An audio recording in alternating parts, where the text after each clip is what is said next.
चूड़ी को घी में भिगोकर अपनी कामना कर कर भगवान के सामने दिए में रखकर जला देता है, दिए की तरह उससे आरती उतार देता है। कहते हैं उसका जन्म दूसरी बार पृथ्वी पर नहीं होता, वो भगवान के गोलोक धाम में जिंदगी भर के लिए विराजमान हो जाता है। जिंदगी भर दीप।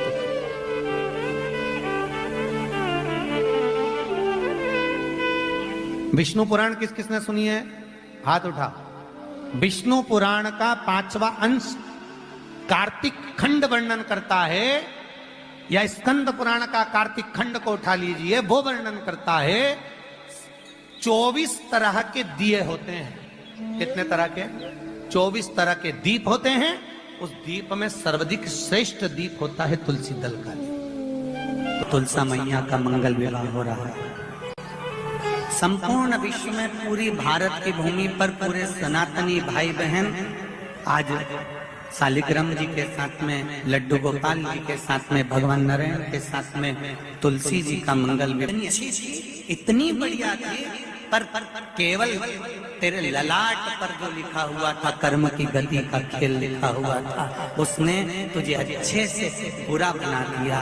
मेरा निवेदन है, ना बहू बुरी होती है, सास नहीं चाहती कि मैं कोई अपशब्द बोलूं, वही बहू भी नहीं चाहती कि कोई अपशब्द बोलूं, पर ललाट पर जब कर्म गति उल्टी पड़ती है तो अपने आप जिह्वा से अपशब्द निकल ही देती है। ये चढ़ाया जाता है तो हमारे घर में शीतलता का अनुभव होता है। ऐसे समय पर क्या कर? एक बहुत सुंदर बात है, अपनी जिंदगी में इसको जरूर उतार कर रखना कि शंकर के मंदिर में जाकर आप जल चढ़ा रहे हैं, शंकर के मंदिर में जाकर आप दूध चढ़ा रहे हैं, शंकर के मंदिर में जाकर आप पूजा कर रहे हैं, और शंकर जी आपकी नहीं सुन रहे तो जरूर अपनी सेवा में कमी होगी। शिव देने में कमी नहीं रखता, कमी अपनी सेवा में हो। कई लोग कहते हैं हम शंकर जी की आराधना करते हैं, हम पूजन करते हैं, मैं तो इतने साल से बेलपत्र चढ़ा दी, मैं तो इतने साल से जल चढ़ा रही हूं, मैं इतने समय से भगवान के 16 सोमवार कर रही हूं, मैं इतने समय से संकट सोमवार के व्रत कर रही हूं। भगवान नहीं सुन रहे तो उसमें भगवान की गलती नहीं है, गलती तुम्हारी है।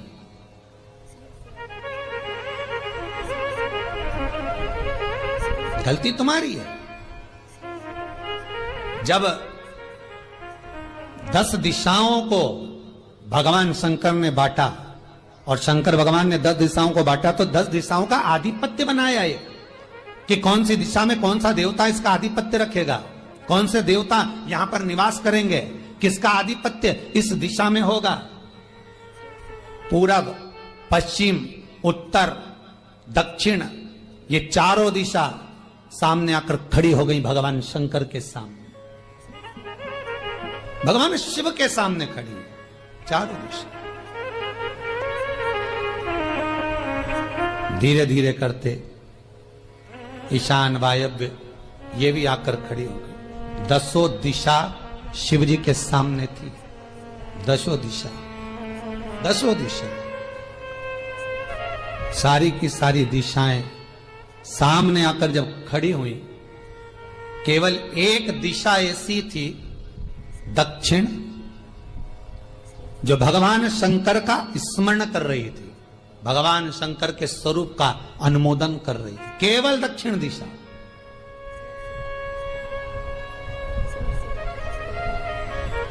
कई लोगों के मन में एक प्रश्न है, जीवन से होगा शायद, और जितने लोग टीवी पर सुन रहे हैं, मोबाइल पर सुन रहे हैं कथा को, यूट्यूब, फेसबुक पर, आपके भी मन में यह प्रश्न आया होगा, कभी जिंदगी में तो आया होगा, कि शंकर जी की जलाधारी उत्तर में क्यों होती है। कभी तो जीवन में प्रश्न आया होगा आपके भी कि सब शंकर जी के मंदिर में शंकर जी की जलाधारी उत्तर की क्यों होती है, किस लिए रहती?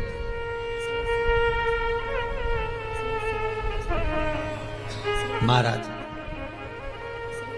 केवल एक दिशा ऐसी है, दक्षिण, जो दिशा भगवान शंकर का गुणगान कर रही है, भगवान शंकर का स्मरण कर रही है। सारी दिशाएं आपस में चर्चा कर रही थी, दक्षिण दिशा शिव की आराधना कर रही थी, शंकर की।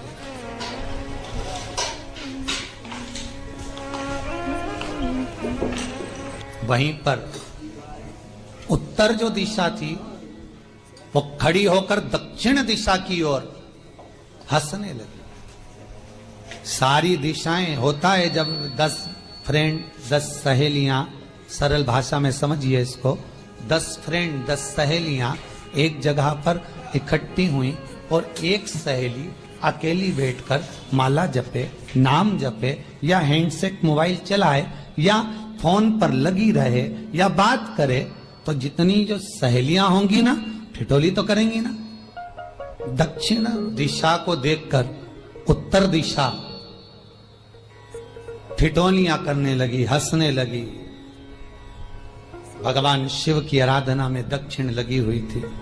पूरब और पश्चिम ये 2 दिशा ऐसी थी जिनको बहुत अभिमान था, बहुत अभिमान। तो इन्होंने तो पहले ही सोच लिया था कि सर्वदेव हमारे अधीन, पूरब और पश्चिम के अधीन सर्वदेव। तो जब सर्वदेव मेरे अधीन है, हमारे अधीन है, तो हम क्यों जपें, हम क्यों स्मरण करें। पूरब और पश्चिम बैठे रहे। एक सिंपल भाव में बैठे भी रहो ना, मत हंसो, मत ठिठोली करो तो भी चल जाए, पर उत्तर ठिठोली करो। और उत्तर दिशा ने जैसे ही ठिठोली करी, शब्दों के बाण कहना दक्षिण को चालू करे। इतने में भगवान शंकर जो मध्य थे, सामने जिस शिव की आराधना दक्षिण दिशा कर रही थी, जिसके स्वामी है यमराज,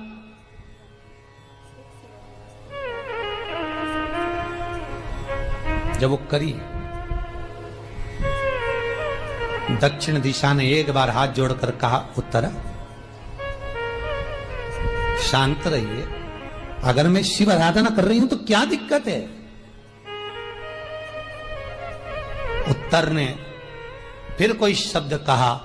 इतने में जिस शंकर की आराधना दक्षिण दिशा कर रही थी, शिव को क्रोध आ गया और किसी की तप साधना में, भजन में, कीर्तन में अगर आप अड़चन उत्पन्न करते हो तो जो जब तप कर रहा है उसको कष्ट नहीं होगा, जिसका भजन कर रहा जा रहा है, जिसका नाम जपा जा रहा है, कष्ट उसको होगा। दक्षिण ने तो केवल एक बार मना कर दिया कि मत बोल, मत कर, पर उत्तर नहीं मानी। तब दक्षिण उसी समय पर मौन हो गई, आराधना में डूब गई। शंकर भगवान जैसे ही एक लिंग रूप में प्रकट हुए, भगवान का तेजपुंज इतना प्रबल था कि सामने उत्तर दिशा घातित होने लगी, चलने लगी। क्षमा मांगी उसने दक्षिण दिशा से, कृपा करो। तब दक्षिण ने जल का पात्र लेकर शंकर के शिवलिंग पर चढ़ाया, वो जल उत्तर की ओर गया। तब उत्तरा की ज्वलन ताप समाप्त हुआ। माता दक्षिण दिशा ने वर मांग लिया शंकर जी से, भोलेनाथ आपने मेरी आज कामना पूर्ण करी, मेरी सखी को बचा दिया, कृपा करिए। शंकर भगवान ने कहा, सुनो दक्षिण दिशा, तुम्हारा पति यमराज तुम्हारे साथ में रहता है, तुम दक्षिण दिशा की मालकिन हो और यमराज तुम्हारे स्वामी है। पूरब, पश्चिम, उत्तर, ये 3 दिशा में जो शंकर की आराधना करेगा, शंकर कभी उसकी कामना पूर्ण नहीं करेगा। जो दक्षिण दिशा में बैठकर शिव का जलाधारी उत्तर की हो और दक्षिण दिशा में बैठकर यदि 1 लोटा पानी भी चढ़ा देगा, शंकर उसकी कामना पूर्ण कर देगा। अब दिक्कत यहां अड़ी पड़ी एक है कि शंकर जी के मंदिर में भी पंडित जी पूजन कराने बैठते तो पूरब का मुंह करो, पश्चिम का मुंह करो, पर दक्षिण में नहीं करने, दक्षिण में बैठने नहीं दे। पर शिव महापुराण कहती है, गर्ग संहिता, लिंग पुराण, स्कंद पुराण कहती है कि शंकर की आराधना आप 3 दिशा में कहीं पर भी बैठकर करोगे, शिव स्वीकार नहीं करता। पर दक्षिण की ओर बैठकर 1 लोटा पानी भी चढ़ाया है, शंकर स्वीकार कर लेता, शंकर उसको पा लेता। अब दिक्कत यह है कि कई लोग कहते हम तो पूजन करते, भगवान नहीं सुनता, तो दिशा देख ले पहले कौन सी बैठी थी। इतने दिनों से किस दिशा में मुंह रखकर पानी चढ़ाया, वो बता हमको पहले। शंकर जी ने नहीं सुना। अगर शिव जी ने नहीं सुना आपका, तो क्यों नहीं सुना? कारण क्या है वो तो जानो पहले, कि क्या कारण है। पानी चढ़ा रहे हो, मंदिर में बहुत भीड़ है, इधर खड़ी हो गई, उधर खड़ी हो गई, इधर खड़े हो गए, इधर खड़े हो गए।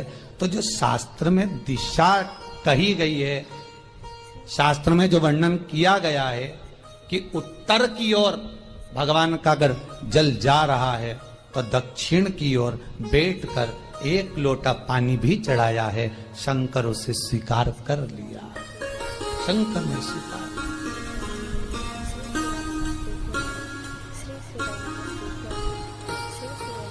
भगवान उसको स्वीकार कर। महाराज आराधना करी दक्षिण में, फिर आराधना करी। एक वर तो मांग ही लिया है, और ये वर सबके लिए मांगा है, कोई अकेले के लिए नहीं मांगा दक्षिण देवी ने, है दक्षिण दिशा ने जो मांगा वो सबके लिए मांगा, किसी एक के लिए नहीं। तो दक्षिण फिर तप कर रही है, दक्षिण दिशा फिर आराधना,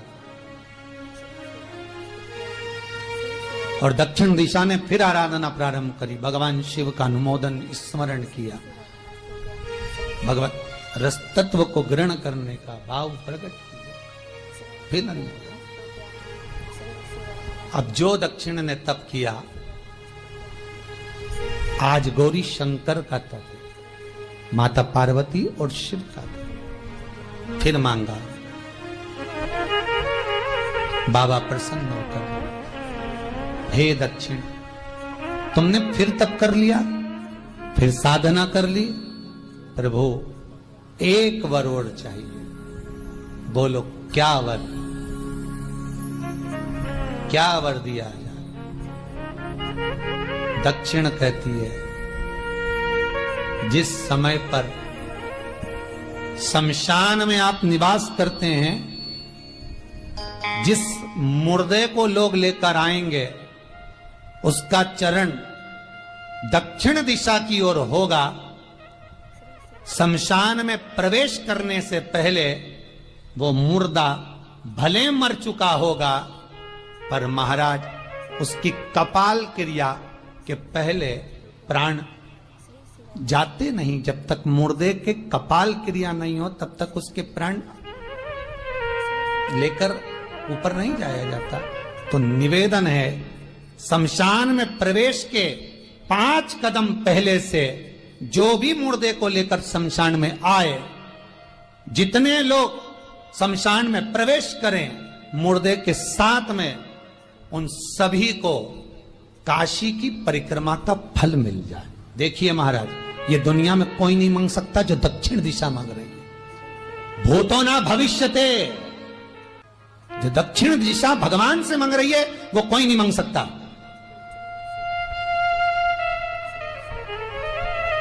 फल दीजिए।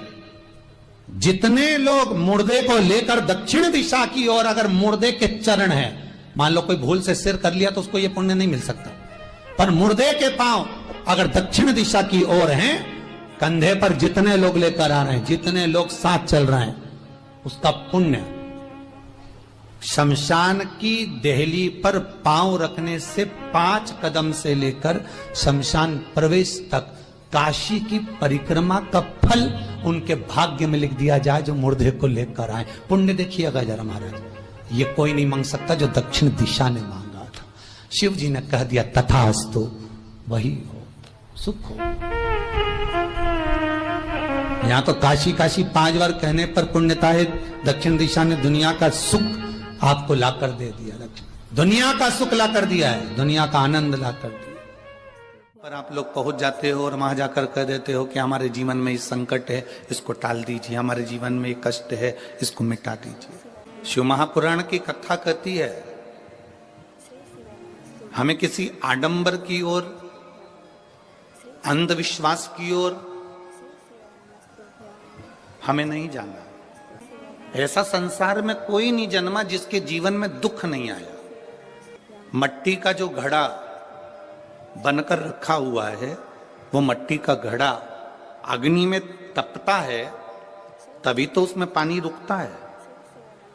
अगर मट्टी के घड़े को अग्नि में नहीं तपाया जाएगा, मट्टी के घड़े को अगर अग्नि में नहीं तपाएंगे तो उसमें पानी नहीं भर सकते। वो घड़े में पानी डालोगे तो घड़ा टूट जाएगा। घड़े में अगर पानी भरना है, मट्टी के घड़े में अगर जल भरना है तो घड़े को तपना पड़ेगा। घड़ा तपेगा तब उसमें पानी भराएगा। और अगर वो घड़ा तपा नहीं है, ऐसे कैसे ही रखा हुआ है, बस मट्टी का तुमने घड़ा बना लिया, उसको अग्नि में नहीं तपाया, तो उसमें पानी की बूंद पड़ेगी, पानी पड़ेगा और वो गलकर नीचे गिर जाएगा। घड़ा तपता है तब उसमें पानी ठहरता है। दुख जब जिंदगी में आता है तो ये हमको तपाता है।